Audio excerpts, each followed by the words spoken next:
Welcome to the Alcohol Free Life podcast. I'm Janey Grace. This is for you if you've quit the booze or you'd like to, or maybe you're just sober curious. I'll bring you tips and motivation without any judgment, and there'll be inspiration from experts, quit-lit authors, and sober heroes.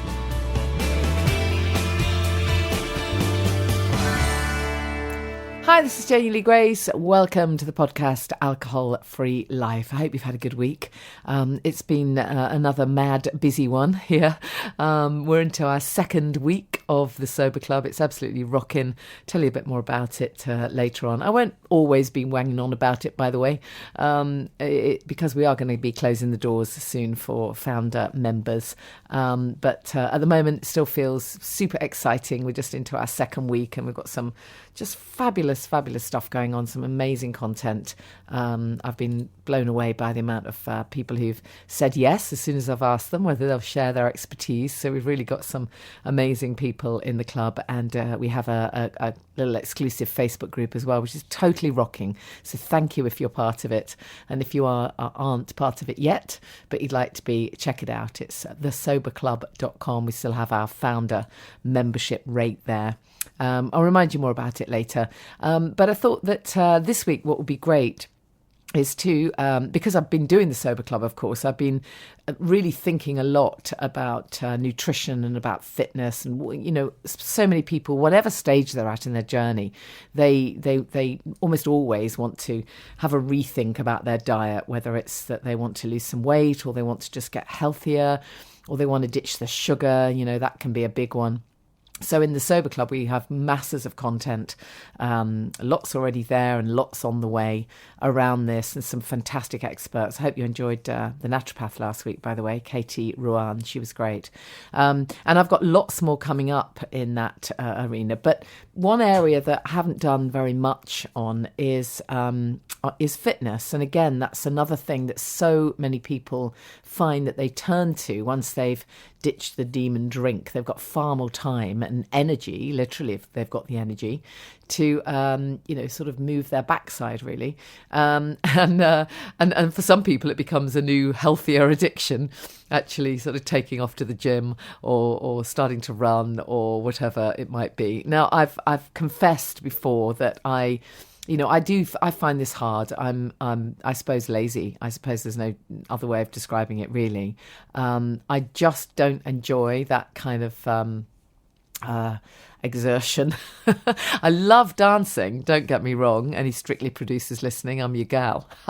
We wish. But I absolutely love dancing. I love yoga. I love Pilates. I love stretch stuff. And obviously I'm partial to a fast walk.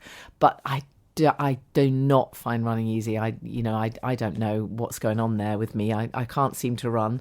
And I've never been able to kind of go to a gym or really do a proper workout. I just find it really, really difficult. Now, having said all of that, I realise that I'm just completely making excuses. And I used to say exactly the same stuff about ditching the booze.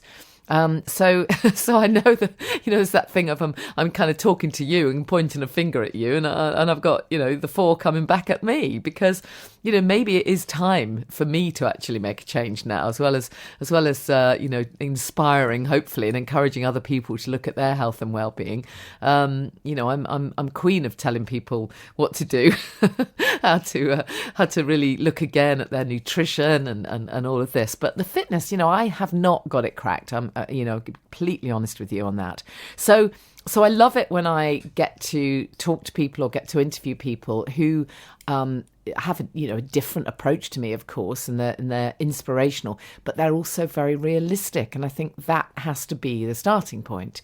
It has to be realistic, because we're not all at the same stage. So anyways, to that end, I'm really thrilled that I'm going to be speaking today on the podcast to Jane Thurnell-Read. Now, Jane isn't really, well, how do I say this? I wouldn't say she's an expert. She's not sort of set herself up as a teacher or a trainer or anything like that, but she is really inspirational. And I met Jane a while ago, and I was just struck by her sort of passion and enthusiasm for fitness.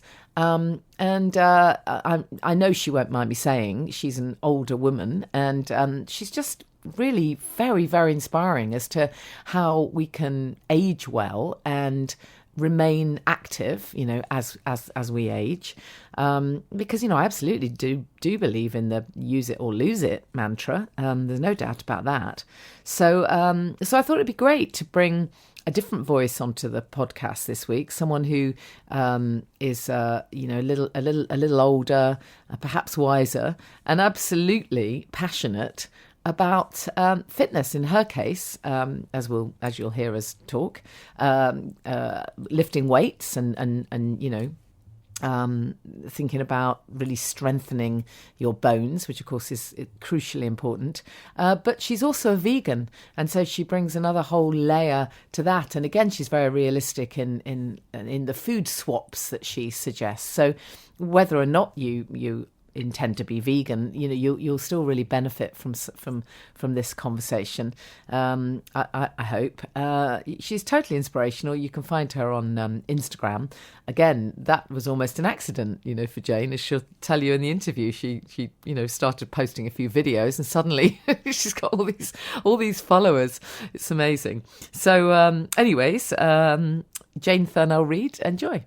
Welcome, Jane. Tell us a bit about your story, because it's fascinating, and you are such an inspirational, amazing, dare I say, older woman.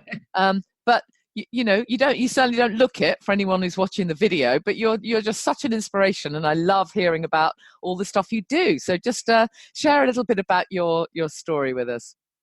Okay, well, I mean, I was never interested in sport or fitness or health or anything like that as a child. And I was always the last one to change for games and things at school. I hated it. In my 20s, I rather lost my way and ended up smoking loads of cigarettes. I was drinking half a bottle of whiskey a day and generally doing my best to kill myself very, very slowly. Eventually, I got to grips, and then things started to change. And really in my 40s, I started looking at exercising seriously, and so I found I really enjoyed it. I used to do a lot of cycling. In my 60s, I started going to the gym, and I'm a bit obsessed, as a friend said to me recently. I'm rather obsessed with deadlifting and seeing how much I can deadlift. So so my exercise journey has gone from doing nothing and hating it to abusing my body to being really, really keen on it and feeling the benefits of it. And alongside of that, I've also, my diet's changed a lot, and I'm now vegan and have been vegan for almost 5 years, and I'm very passionate about that. I think that works really, really well. And on Instagram, you've amassed a great following in a very short space of time with your name on there, Thriving Jane. And again on there, I think what's captured people's imagination is the fact that you've shared some videos of you actually working out in the gym. Which is really inspiring. We should say, by the way, you're 71. Is that right? Yeah. That's right. Yeah. Amazing strength you've got there, and stamina. I mean, absolutely incredible. And as you say, you're a vegan, so there's all these things that kind of don't necessarily always go together.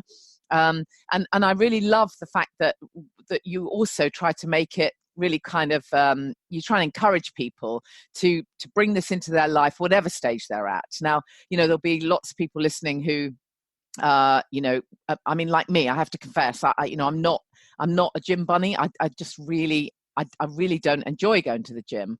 I know that some people do, but you still, your attitude would still be, well, there's still loads you can do. and I think that's what's great. So just tell us a little bit about how you are trying to encourage people to introduce movement and fitness, really whatever stage they're at. Why is it so important?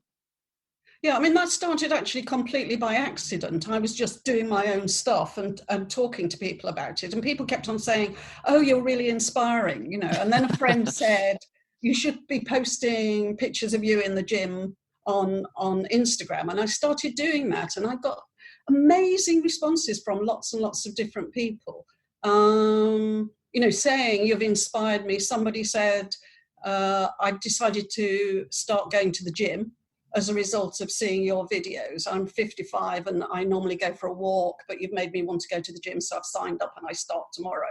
And people have been putting really, really great things. And I guess the reason I want to encourage other people is because I feel so much the benefit of taking regular exercise and also a plant-based diet.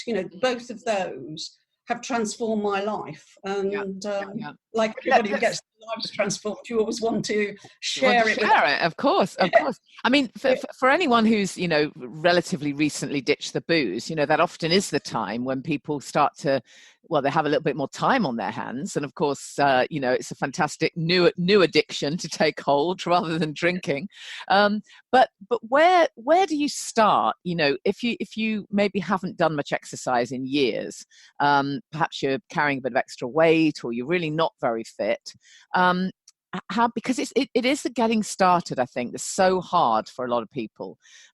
So let's take, for example, a woman who might be in her, 50s, 60s, whatever. If they haven't done any exercise for absolutely ages, it can feel really quite fearful, actually. And it's another one of those things that can be, you can kind of think to yourself, oh God, I just, I can't load on another thing to my already packed schedule. So what would you recommend? Well, we'll come on to talk about diet as well, but just the fitness thing first, because I know it's paramount in people's minds. How do we somehow fit it in and make it okay?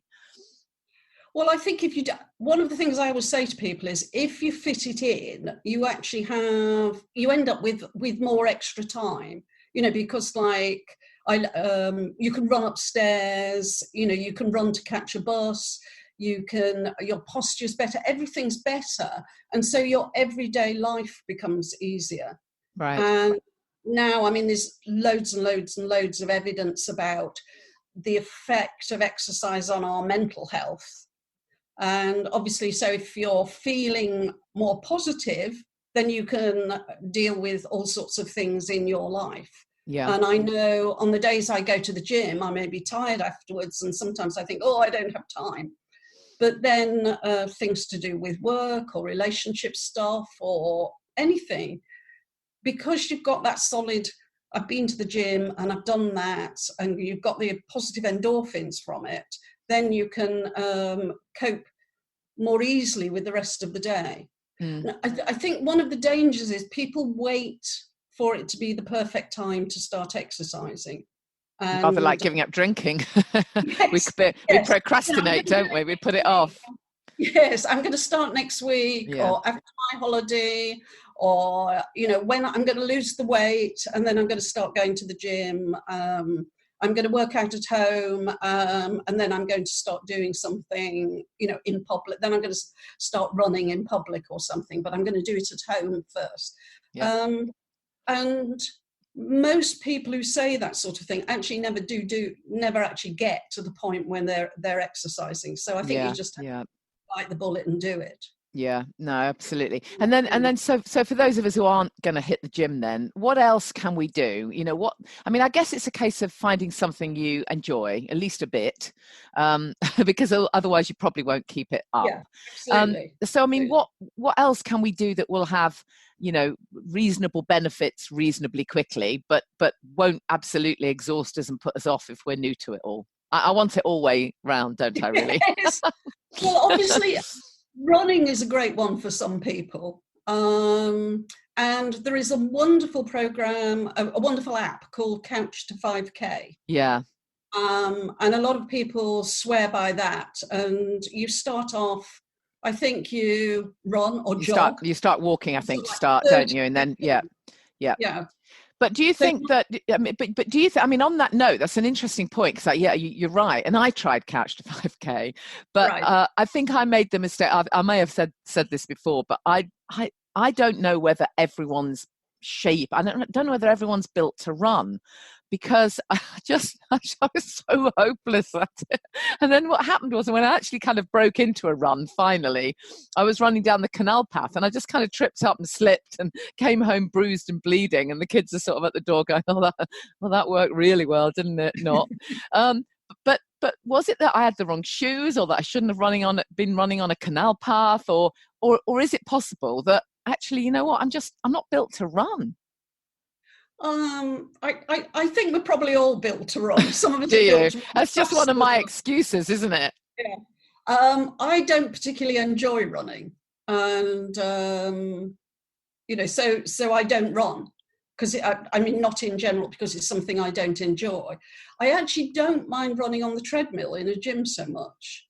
I think because I feel I can stop at any moment. So if I get tired, I can stop. Yeah. Whereas if I go out into the big wide world for a run, you could be 10 minutes down the road, and then you think, oh, get all the way home now. Yeah. And fast walking, I mean, is that gonna, good? Yeah. Yeah. I mean, what you need to do is be getting breathless and a bit sweaty. Yeah. So you need your heart rate to be up. You should be on the point where you can't actually hold a conversation, even fairly early on. That's really important.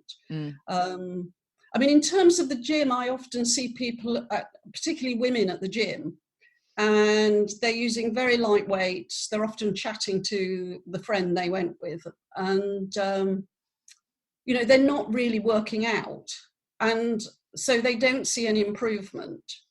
And because if you don't see any improvement, then it's really boring, and the gym doesn't work for me, people say. And you use a personal trainer sometimes, is that right? Do you find benefit in that? I do, because he encourages me, and he understands what he pushes me in a way that maybe I didn't push myself. Now, not everybody can afford a personal trainer. And I mean, if you want, you can start at home. And if at home, you can use, if you go on eBay or somewhere like that and put in resistance bands. Yeah. There are two different sorts. One is like a rubber, just like a rubber ring. And you can use that and do all sorts of different moves. It usually will come with instructions. Yeah. And the other one are sort of like ropes with a handle that you can clip on each end. And those again will come with instructions. And a pack of both of those would probably set you back £20, £25. So you could just do like a 15-minute workout at home, or yeah. And there are, online you can Google, resistance band home workout or something, and you'll find lots and lots of different programs, and find one you like and start doing it. Yeah. But you need to do it. You need to exercise. If you're going to do something like this, you need to do it like a minimum of 3 times a week. Yeah, to make a difference. Now, in your case, I know you're really impressive because you can almost lift your own weight. Is that right? Almost did lift your own weight. Oh my goodness. And yet, and I know there'll be people listening who are thinking, oh, right, Jane's one of those, big muscly types. But in fact, that couldn't be further from the truth. So explain to I mean, where have we got this kind of misconception that if you're lifting weights, you're doing it to try to build big old muscles? Well, I have got muscles, but they don't show, they don't make me look unfeminine and things. Yeah, exactly. But I think a lot of women are concerned about that. They're worried that if they start lifting weights, they will look as if they're trying to be involved in a bodybuilding contest, which then they're not. Yes, I was talking to somebody who'd only recently started at my gym, and she said, "Oh, I don't want to get big, i.e., big muscles." And I said, "Well, I've been trying for nearly 5 years and still not big." I mean, I don't want to get big, but I was trying to, say to her, this, you won't get big. But what you do get, if you get getting the extra muscle, apart from anything else, muscles take more calories for your body to look after muscle. It takes more calories than it does for fat. So when you're sitting, even like I'm sitting now, because my body is more has more muscles than most women of my age, I'm actually using more calories just sitting here than somebody of my age, same weight, sitting here. Yeah, great. So you get to eat more. You get to eat more, which is always good. We'll come on to that. One other thing that I'm guessing you would sort of advocate is that, certainly again for women as we get older, osteoporosis can become a factor, and I'm guessing you feel you've really got your insurance policy sorted there, haven't you? Oh, absolutely. I mean, I had a bike accident about 6 years ago, and when they got me onto to the side of the road, the woman phoned up and said, and I could hear her saying, suspected broken pelvis, suspected broken left wrist, and stuff like this. Because you were a woman of a certain age, she just made that assumption almost. No, I mean, it was because of how injured I was. Oh, I see. I see. Right, yeah. I see. And I didn't break anything. Right. So the injury was there, but the bones were strong. Yeah, the bones were strong. Wow. And the hospital were really surprised. And I sometimes talk to friends, and you see them with like their arm in plaster or a leg in plaster, and when you say, how did you do it, they go, oh, I stumbled on a pavement and fell over. I just think, I've been hit really badly. I managed to fall down the stairs and land on my head about 8 years ago, and didn't break anything again. So it gives you very strong bones. I think if you lift weights, as well as increasing the density, I think it increases the flexibility. And by that, I don't mean your bones will do this, but it has a bit more flexibility. Yeah. So if you fall, your bones flex rather than breaking. Yeah. Great. And in fact, you are less likely to fall, because one of the things that weight training will do is it improves your core. So that if your core's stronger, if you get knocked off balance, you can very quickly recover rather than going all the way down onto the floor. Yeah. So absolutely. Now, often when we talk about fitness and longevity and weight training, we don't necessarily always think vegan alongside of that. So that's another kind of layer to the kind of the inspiration you're offering, in that you've been vegan, and of course you'll get the obvious questions all the time. Well, where do you get your protein then? So talk us through some of the the kind of the myths, if you like, and the positive benefits in your opinion of being vegan. Okay, well, I mean, that is one. People say, where do you get aren't you concerned about your protein? Where do you get your protein? And the energy to go and work out in a gym, because so many people think that if you're vegan, you're going to be really weak and puny. Well, actually, if anybody feels that, there's just a film's just been released called Game Changers. Oh, yeah. And it's the most amazing film. And, there's people like Arnold Schwarzenegger, and, all sorts of really famous sports people talking about a plant-based diet, a vegan diet. So, yeah. In terms of protein, I would say nuts, seeds, beans are really good sources of protein for me. Tofu.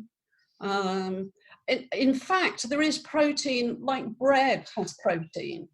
I think in Game Changers, I think they said that a peanut butter sandwich, so 2 slices of bread with peanut butter in the middle, has the equivalent amount of protein. I think they said to 3 eggs or something amazing. So it's the idea that we need meat, we need fish, we need dairy, and so on to get protein is just not right. And one of the things that I think is particularly interesting is beginning to be shown that these foods set up inflammatory reactions in the body.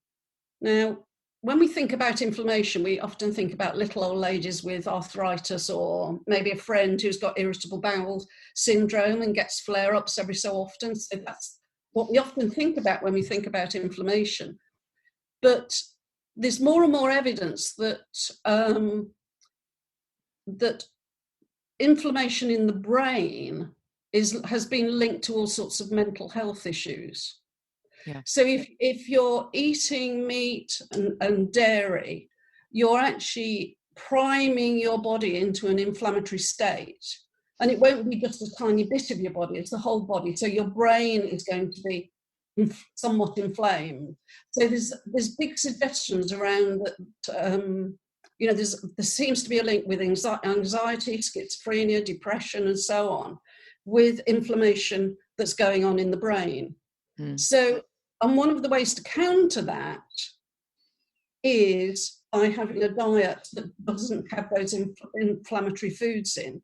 And anti-inflammatory stuff is things like beans and nuts and seeds, vegetables. So it really makes sense. I mean, particularly for people who are struggling a bit with their mental health. To some extent we all are, but some people are more than others.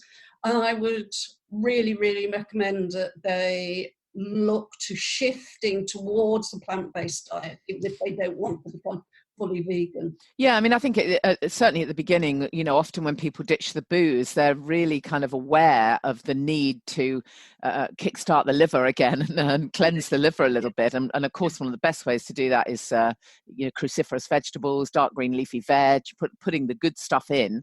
Yes. So, I'm guessing that you would also be a fan of having juices or smoothies to get some of this extra stuff in, would you? To some extent. I'm not a huge fan of smoothies. Every so often I think I ought to be drinking smoothies, but I don't particularly like smoothies that much. I mean, I'm a huge fan of soup and salads and things like that. Instead, I mean, you have to find the way that works for you. And what people need to be thinking about is increasing the amount of beans. There's a fantastic website called nutritionfacts.org. And there's lots of really good information on there, and I would really recommend people to go and have a look at that. Dr. Michael Greger's written a book called How Not to Die. That's very popular, isn't it now? So that's a really good book. And he talks about the benefits of beans and how they can really, really help us. So they're full of packed with good nutrients, protein. They're anti-inflammatory, just really, really good. So, the things I would urge people to do is to add beans to their diet, add a portion of nuts or seeds. And if you're a man, I would definitely consider pumpkin seeds. For the zinc. They've been shown to help protect against prostate cancer. All right, okay, yeah. So, and they are a very good source of zinc. Brazil nuts are a good source of selenium, which people tend to be short of in their diet. So that would be a good one. Walnuts a lot of people do well on walnuts. So a handful of nuts or seeds every day. Berries every day. Berries have been shown to be really good for the brain. So I would definitely add some berries. I mean, I would say I think all these tips are great for people, whether you want to go vegan or not. At the beginning when you're ditching the booze, it really is a case of let's put some good stuff in, give the body a chance to repair, and let's try and kickstart that energy. So all of these things are fantastic, really. Now, what about the sugar? Because again, we talk a lot here about the fact that when you've just given up, it's so easy to switch that craving to a sugar craving. And of course, we tell people to avoid, or I do, artificial sugars at all costs. And I'm always interested in what different people have different versions of sweet stuff that they like to recommend. So what is it for you? Are you a fan of stevia or the xylitols or the coconut nectar? There's a few alternatives, aren't there now? I mean, I do like xylitol. The drops or the powder? The powder. Apart from anything else, it's good for the teeth. But one of the interesting things is, since I've become vegan, I've lost my sweet tooth. Ah, that's interesting. And that's been quite an extraordinary thing. Great. And I'm one of these people who couldn't have a bar of chocolate in the house without consuming it. Yes. So I've moved a long way now. Now I can have a bar of chocolate in the house and forget it's there. I mean, that would have been totally and utterly impossible at one time. And again, it seems like there's the bacteria in the gut, the biome, which people are talking about more and more and more. Yeah. Sugar and all that sort of stuff feeds the bad bacteria that actually get you to eat it, to crave sugar even more. Whereas things like beans and vegetables feed the bacteria that actually switch off that sugar craving. Yeah. So in a long-term situation, increase your beans, increase your vegetables to get your, if you look after your good bacteria, they'll look after you. Yeah, absolutely. It's a great tip. So that's what I would say long-term. I think if people get a lot of ups and downs with the sugar, sugar spiking and things like that, sunflower seeds seem to be really good to counteract that. So recommend a handful of sunflower seeds. Yeah, absolutely. That's great. And then finally, Jane, what would you, I mean, you're not only, really fit, of course, and healthy, and you look absolutely amazing for your age, but you also got that sense of sort of good mental well-being and balance, in your life. So, again, well, we know that ditching the booze is fantastic for helping to reduce some of your anxiety. The link between mental health issues and booze is high. We know that. But is there anything else that you would kind of recommend? Because I know you sometimes talk about just the importance of being curious, if you like. And I know you yourself have said that, you've met some people who you don't think of yourself as elderly, but there are some people who are elderly, and it's almost like they've kind of given up on curiosity. So, I mean, what's that about? How do people get to that stage? Well, I don't know, because for me, you aren't, fortunately. I mean, I'm curious about the world. I'm passionately. Yeah, but is that the key? Do you think? Do you think that's the key to kind of? Yeah.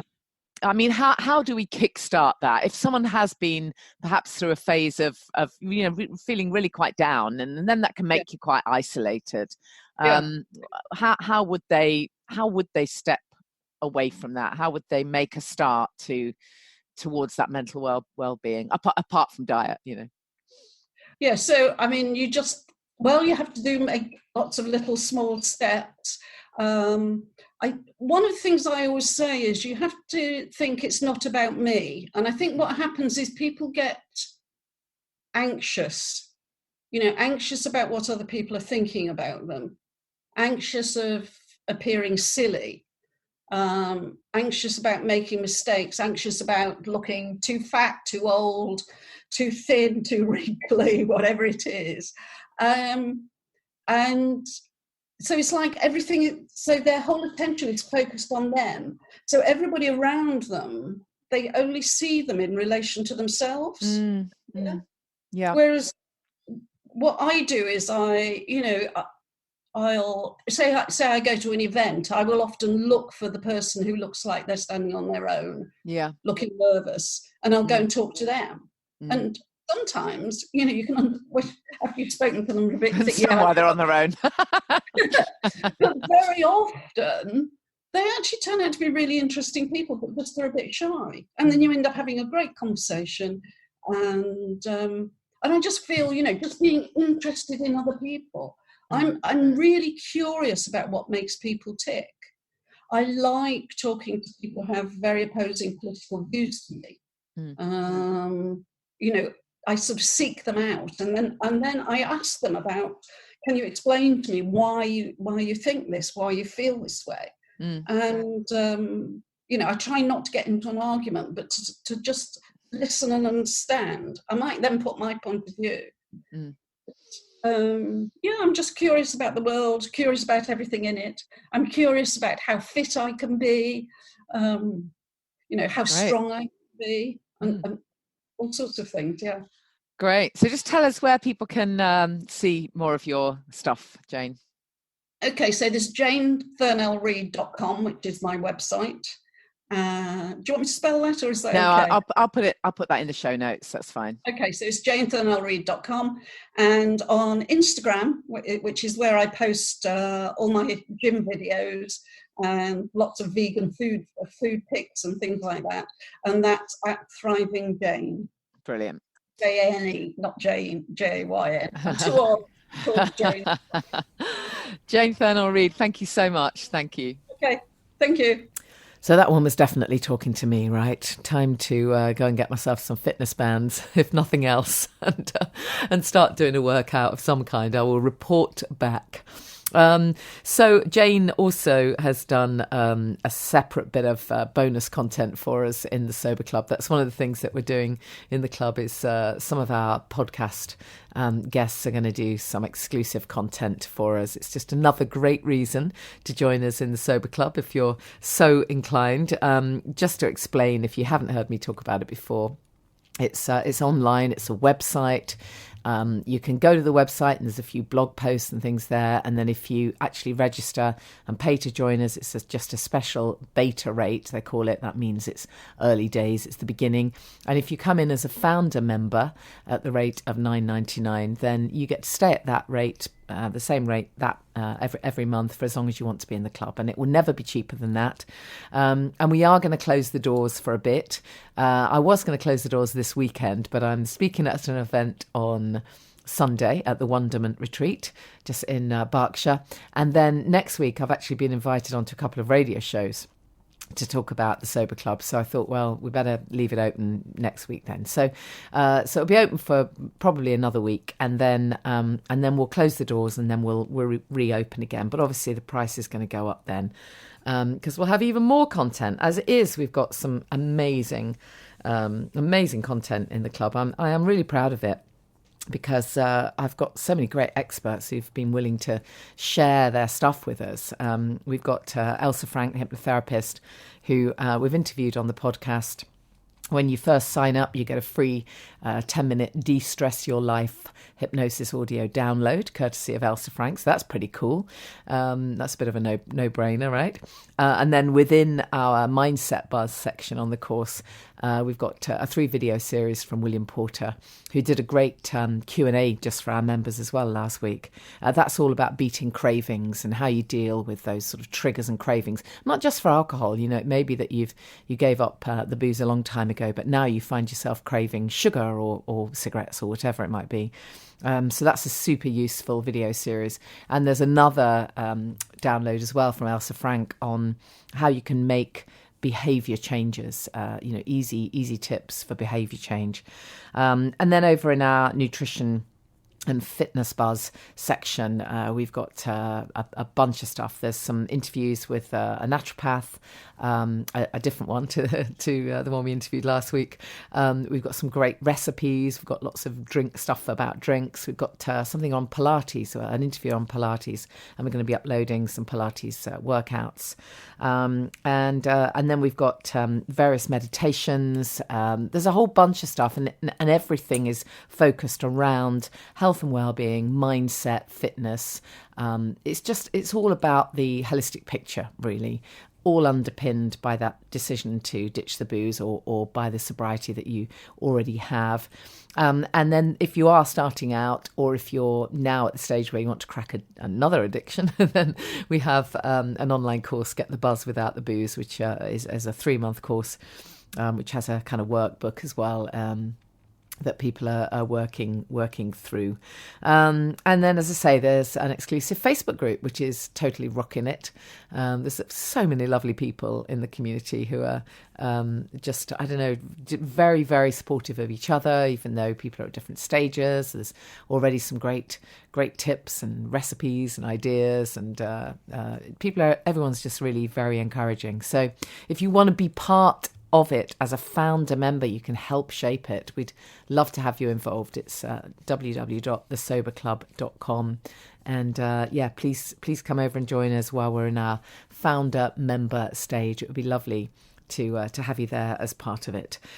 Make sure you follow me on Instagram if you're not already, at Janey Lee Grace, and on Facebook. And just a reminder, in the club we've got some competitions. You can access the competitions on my other site on imperfectlynatural.com, as well as on the Sober Club.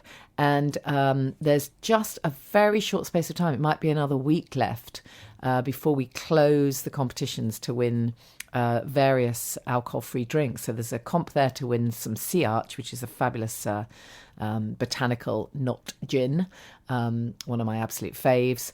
You can win some kombucha.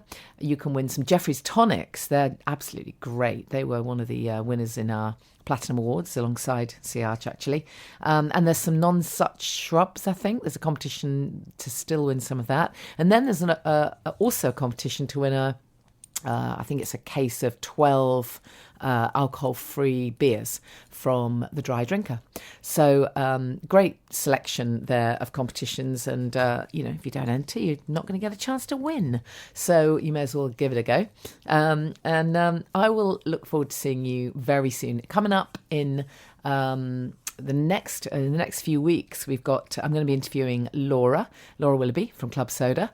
I have interviewed her before a while ago about Club Soda, but now they're doing so many more things, and particularly they have this pub and club guide, and I thought it would be great to speak to Laura about how things are changing in the UK, the availability of alcohol-free drinks, proper grown-up drinks, and how she's working so incredibly hard to really, change this conversation around alcohol-free drinks and how non-drinkers, if you like, are perceived in pubs and clubs. It's quite timely because a colleague of mine was arranging a lunch for us at quite a famous, very expensive hotel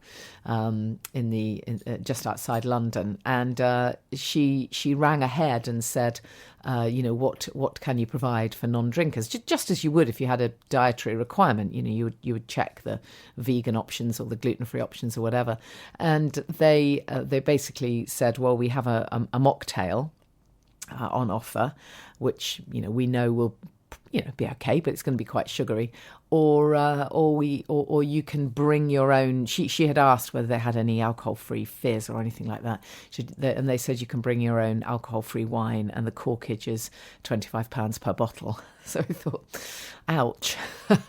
So they need educating, because we aren't the only patrons who are going to want to go and have a really nice lunch and not drink. And if it's how daft of them not to have some great stuff on offer when there is so many incredible alcohol-free drinks available now. So anyways, I'm going to be interviewing Laura Willoughby from Club Soda, and I'm sure she'll have some amazing insights for us and give us lots of tips and ideas. I've got an interview coming up with an NLP practitioner who is also a weight loss expert and nutritionist. So that's going to be absolutely fascinating. I am still trying to get August and Burroughs. I haven't forgotten about that. I'm still on to his people. I'm really hoping that that's going to happen. And there's a few other very exciting guests in the pipeline. And if you have any suggestions for me, or if you would like to be featured on the podcast, I love, sharing people's stories. So why not drop me a line? You've got nothing to lose. Just drop me a line, and we'll see. We'll take it from there. And any suggestions you have for me, perhaps you've got a hotline to some amazing sober heroes, or quitlet authors, or celebs, or experts, or whatever it might be, and I'll be delighted to hear them. So whatever you're up to this week, we wish you all the best. Give yourself a massive hug, whatever stage you are at, and please do take a look at the Sober Club before we close up for founder members. Obviously, I would love to have more podcast listeners come in and form this community right at the beginning. We're all kind of friends, so it'd be lovely to have you in there. And I'll see you same time next week. Thank you for listening to the Alcohol Free Life podcast with Janey Lee Grace. Please subscribe to us on iTunes, rate us, share on social media, and tune in again.